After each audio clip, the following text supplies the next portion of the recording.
اس قوم اور ماحول میں کہ جہاں ان پڑھ ہونے پر فخر تھا. سن رہے ہیں آپ؟ یہ مولانا علامہ علی النقی صاحب کی تاریخ اسلام سے پڑھ رہا ہوں میں، جنہوں نے مختلف تواریخ کو ایک ساتھ جمع کر دیا. اور وہ ماحول، وہ افراد قرات یعنی پڑھنے سے اور کتابت سے عاری ہوا کرتے تھے. ان کا ایک قومی کردار کہلاتا تھا نہ پڑھنا اور نہ لکھنا.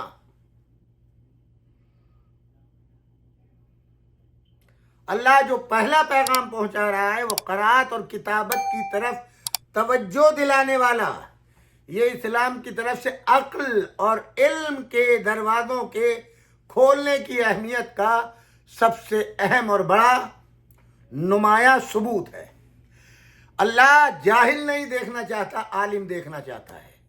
اسی لیے پہلی دعوت علم کی دی، پڑھنے کی دی، لکھنے کی دی. حالانکہ اس زمانے میں جو سب سے بڑا مرض تھا، جو سب سے بڑی بیماری تھی، وہ شرک تھا. اور اس شرک کے تحت جتنی خرابیاں پھیلی ہوئی تھی، تو سورہ قل ہو اللہ احد آنا چاہیے تھا، جو باجماع مفسرین پہلا سورہ نہیں ہے بلکہ بعد میں اترا ہے. یہ اس لیے کہ شرک سے بڑی بیماری ہے، مگر ہر بیماری کا ایک داخلی سبب ہوتا ہے.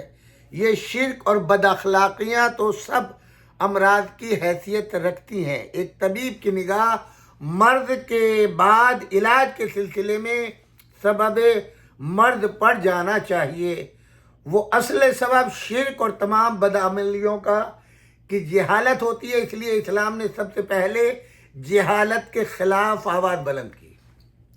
یعنی ہر برائی کی جڑ جہالت، شرک جہالت کا سبب، بدعملیاں جہالت کا سبب. لہذا اللہ نے سب سے پہلے اپنے نبی کو اس جہالت کا علاج کرنے کے لیے حکم دیا.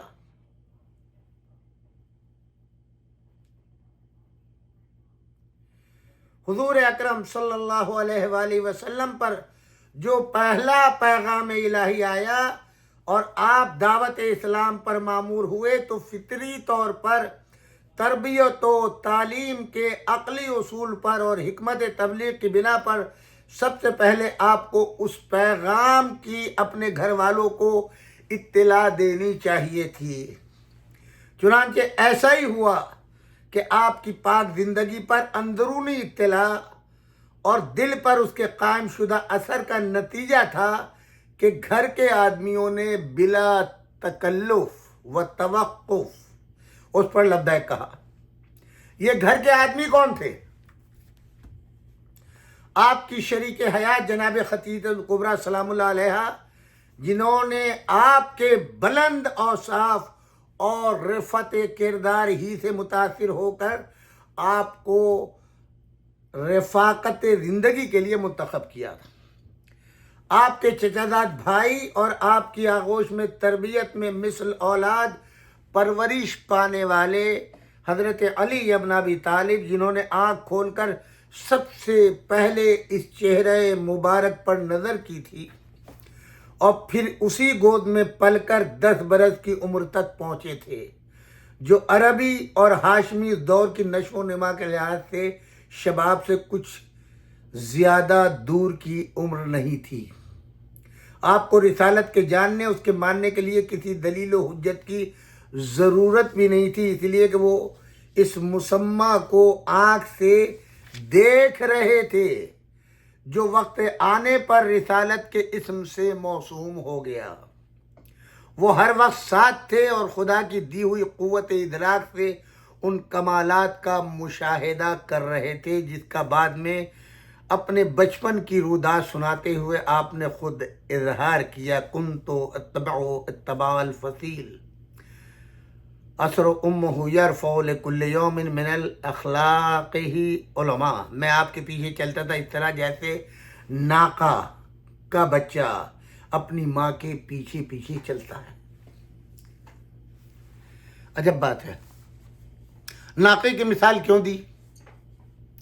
جتنے بھی جانور ہیں ان میں یہ خوبی صرف اکیلے ناقے کے اندر پڑتی ہے، اونٹ کے، کہ جب ماں کے ساتھ بچہ چلتا ہے تو اس بچے کا قدم بعین ہی ماں کے قدم ہی پر پڑتا ہے، الگ نہیں پڑتا. یعنی امام علی یہ بتانا چاہتے ہیں کہ حضور اکرم صلی اللہ علیہ وآلہ وسلم کے قدم پر قدم میں رکھ کر کے ان کی اتباع میں چلا ہوں. آپ ہر دن میرے لیے اپنے اخلاق سے ایک منارہ نور بلند کرتے تھے.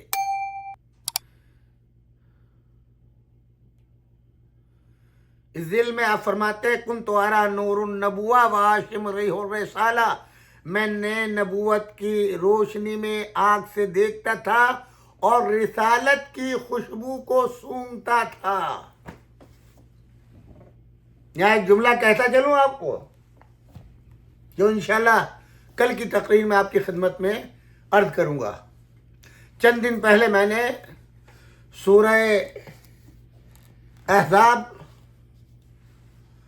کی آیات کے ذیل میں آپ کی خدمت میں عرض کیا تھا، اور مولانا مودودی صاحب کی گفتگو، ان کی تفسیر پیش کی تھی آپ کی خدمت میں.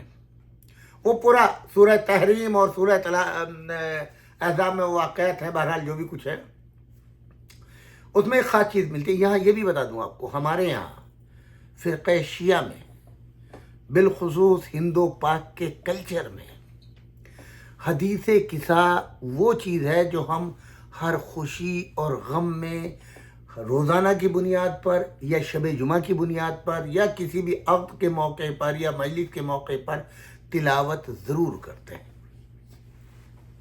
اس میں بہت سی چیزیں ہیں جو ہماری عقل کی گرہوں کو کھولتی ہے. انشاءاللہ اسی ماہ رمضان میں اس کی چیزیں آپ کی خدمت میں عرض کروں گا. ایک خاص چیز ہے یہاں پر. حدیث قصہ میں ایک ترتیب دی ہے کہ جب حضور اکرم صلی اللہ علیہ وآلہ وسلم قصہ میں آ گئے تو سب سے پہلے امام حسن مجتبیٰ آئے. کیا عمر رہی ہوگی مجھے نہیں معلوم. ہاں اتنا جانتا ہوں کہ وقت وفات 3 ہجری ولادت ہے امام حسن کی، امام حسین علیہ السلام کی 4 ہجری ہے ولادت، اور وفات پیغمبر کے وقت یہ دونوں بھائی 6 اور 7 سال کے ہیں. اور یہ واقعہ حدیث قصہ جو ہے، بعض کہتے ہیں 3 روایتیں ہیں اور تینوں کے راوی ہیں. ایک گروہ کہتا ہے گھر جناب ام سلمہ کا تھا، ایک گروہ کہتا ہے جناب عائشہ کا تھا، اور ایک گروہ کہتا ہے کہ یہ گھر خود جناب فاطمہ کا تھا. اور جو حدیث قصہ جو انشاءاللہ میں گفتگو کروں گا آپ سے، وہ خود بول کے کہہ رہی ہے کہ میں فاطمہ کے گھر میں ہوں، ان 2 ازواج کے گھر میں نہیں ہوں. بہرحال انہوں نے اپنا مطلب نکالنے کی کوشش کی، مجھے ابھی آج اس موضوع پر بحث نہیں کرنی. یہ بچہ آیا سب سے پہلے امام حسن، اس کے بعد امام حسین، اس کے بعد امام علی. اس بچے نے سلام کرنے کے بعد جو پہلا سوال کیا، اماں میں اپنے نانا کی خوشبو محسوس کر رہا ہوں. بچہ، یہ وہ رسالت کی خوشبو ہے جس کی گواہی امام علی ابن ابی طالب دے رہے ہیں کہ ان کی نور کی زوپاشیاں اور وہ رسالت کی خوشبو میں محسوس کر رہا تھا. یہاں یہ بچہ گواہی دے رہا ہے. سمجھ میں آ گیا؟ رسالت میں کبھی بدبو پیدا نہیں ہو سکتی. آدمی نہ نہائے، غلاظت میں رہے، گندا رہے، کپڑے نہ بدلے، شاور نہ لے تو یقیناً بدبو آئے گی، پسینہ آتا ہے. یہ اس بدن کی بات کر رہا ہوں جو مٹی سے بنا ہے، جو نور سے بنا ہے. وہاں تو تصور ہی نہیں کر سکتے آپ.